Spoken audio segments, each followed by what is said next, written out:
Maryland is up ahead at the shoe.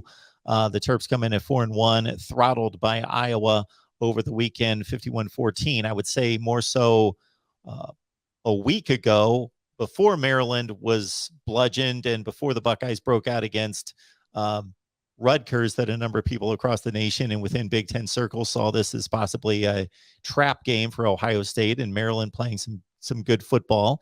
Even as it stands right now, with Talia Tagovailoa as a capable quarterback, prone to the turnover at times, but still a very capable quarterback, kind of in the Michael Penix mold.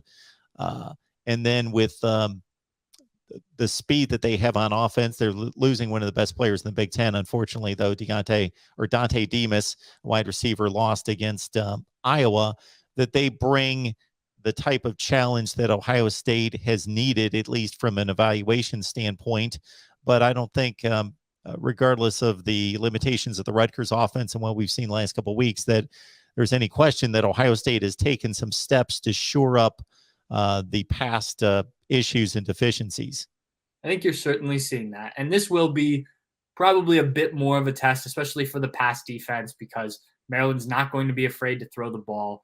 You did mention the fact that they lost one of their best receivers, but still have a number of weapons on the offensive side of the ball.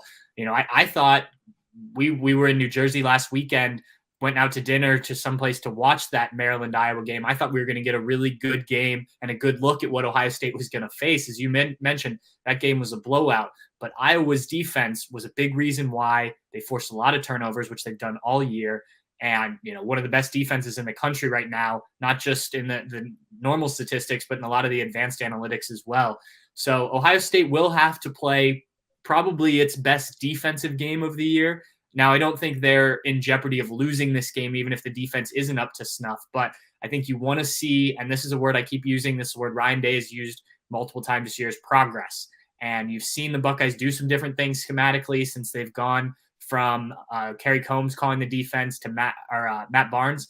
And I'd like to see some more of that. One of the things I noticed last week were defensive ends dropping into coverage when linebackers came on blitzes, just a different little look to kind of show opposing offenses, little different things that we've seen each week kind of being added to Ohio State's defense, I think, as this defense is growing.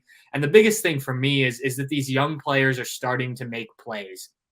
Denzel Burke has been great at cornerback, but Ronnie Hickman,